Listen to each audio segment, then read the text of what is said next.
Assalamualaikum warahmatullahi wabarakatuh. Perkenalkan, nama saya Sylvia Sevita Dewi, NIM 224 10 10 10 11 dari kelas jaringan komputer C. Di sini saya akan menjelaskan tentang tugas jaringan komputer. Yang pertama, mencari collision domain pada gambar berikut. Pertama, apa itu collision domain? Collision domain itu bisa disebut dengan domain tabrakan. Yang dimaksud di sini tabrakan yaitu sebuah tabrakan jaringan terjadi ketika lebih dari satu untuk mengirim paket pada segmen jaringan pada waktu yang sama.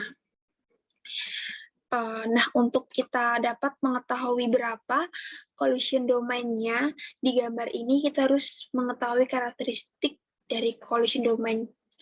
Yang pertama yaitu seluruh code dalam satu hub terdiri dari satu collection. Ini kan hub ya, jadi ini ada satu, kan seluruh code dalam satu hub.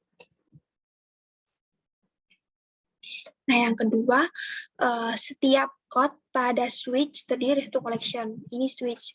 Setiap code-nya tuh punya satu. Jadi di sini punya satu, di sini juga punya satu, di sini juga punya satu.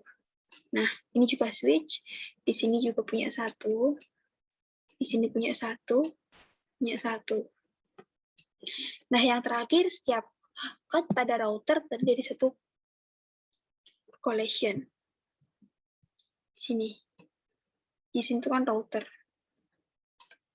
Nah, maka dari gambar ini, kita dapat mengetahui jumlah collision-nya, yaitu 1, 2, 3, 4, 5, 6, 7, 8, 9. Jadi ada 9 collision.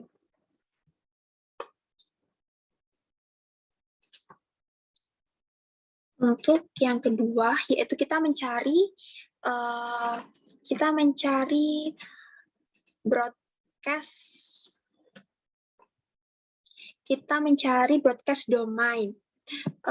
Broadcast domain itu apa sih? Di sini disebut dengan broadcast domain, yaitu sebagai semua device atau perangkat yang dapat mengetahui sinyal yang berasal dari perangkat network tertentu yang berada dalam satu segmen. Cara menentukan broadcast domainnya sama kayak collision tadi, kita harus tahu karakteristiknya.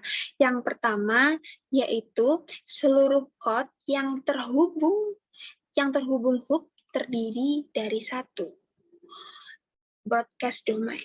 Ini ya.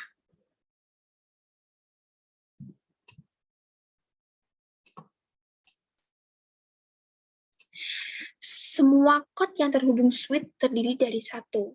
Jadi ini semuanya, ini code satu, ini dihitung satu. Sama kayak ini. Lalu setiap code yang terhubung dari router terdiri dari satu broadcast. Ini router terhubung di satu. Nah, pada gambar ini switch ini hub, di sini kan lurus. Jadi karena di sini hub itu berfungsi meneruskan data ke switch, jadi broadcast-nya ini dihitung satu. Jadi ini dihitung satu.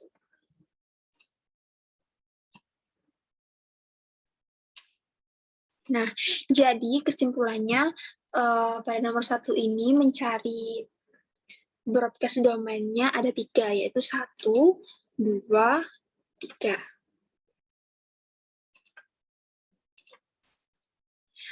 Untuk yang selanjutnya yaitu menentukan topologi. Dalam gambar ini saya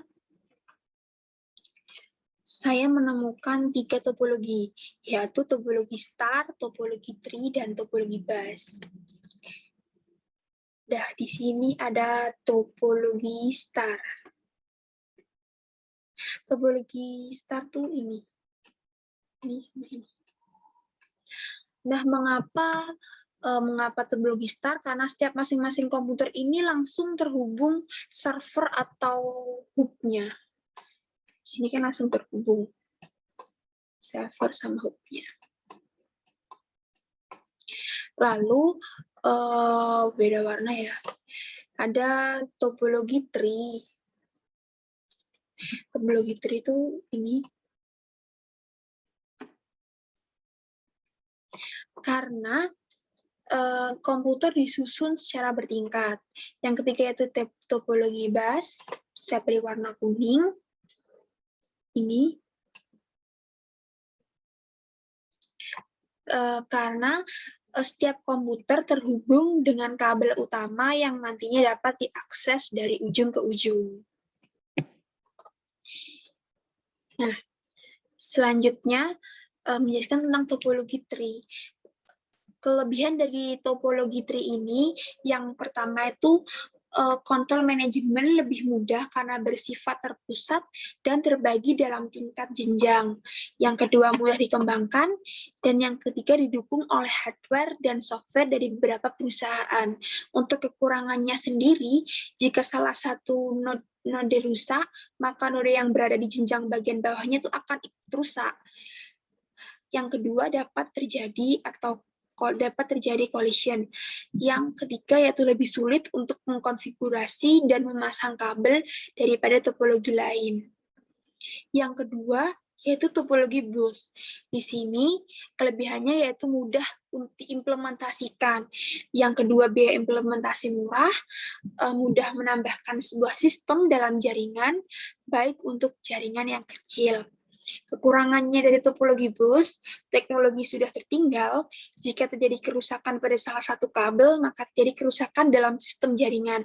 Jadi kalau kabelnya itu salah satunya yang rusak, maka sistem jaringannya ikut rusak. Yang terakhir, lebih sulit untuk penyelesaian pada suatu masalah. Lalu topologi star. Kelebihan topologi star itu untuk performanya paket data tidak perlu berjalan melalui simpul-simpul yang tidak diperlukan. Untuk isolasi, tiap piranti terisolasi dengan link dirinya sendiri. Sentralisasi, jaringan dapat dengan mudah diperluas atau ditingkatkan jumlahnya dengan hanya menambah kapasitas dari simpul hub. Di sini sederhana, yang dimaksud sederhana yaitu topologi ini sederhana, mudah untuk diimplementasikan. Lalu mudah dikembangkan, dapat menambah jumlah user dengan cepat, tingkat keamanan termasuk tinggi, tahan terhadap lalu lintas jaringan yang sibuk. Untuk kekurangannya, terlalu pentingnya fungsi hub sehingga ketika terdapat masalah dengan hub, maka jaringan komputer akan down. Jadi jika hub ini bermasalah, maka otomatis jaringan komputernya akan down. Lanjutnya, biaya pembuatan jaringan lebih mahal daripada bus atau ring. Hub dan lalu lintas data yang padat dapat menyebabkan terjadi collision. Jika menggunakan switch dan lalu lintas data padat dapat menyebabkan jaringannya lambat. Yang terakhir, jaringan tergantung pada terminal pusat. Nah, untuk memilih topologi ini kita harus memperhatikan beberapa faktor yang penting. Ada 5 faktor, ada biaya, kecepatan, lingkungan, ukuran, dan konektivitas. Biaya di sini faktornya sistem apa yang paling efisien yang dibutuhkan dalam organisasi. Kecepatan ini faktornya tuh yang dimaksud kecepatan, sejauh mana kecepatan yang dibutuhkan dalam sistem tersebut.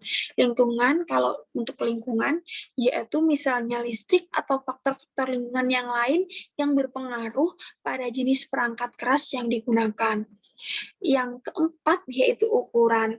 Sampai seberapa, yang dimaksud dengan ukuran itu sampai seberapa besar sih ukuran jaringan itu? Apakah jaringan memerlukan file server atau sejumlah server khusus? Yang terakhir yaitu konektivitas. Di sini yang dimaksud konektivitas yaitu apakah pemakaian yang lain itu perlu menggunakan komputer laptop atau mengakses jaringan dari berbagai lokasi. Nah, terima kasih. Sekian dari saya. Jika ada salah kata atau salah ucap dari saya, mohon dimaafkan. Sekian dari saya. Wassalamualaikum warahmatullahi wabarakatuh.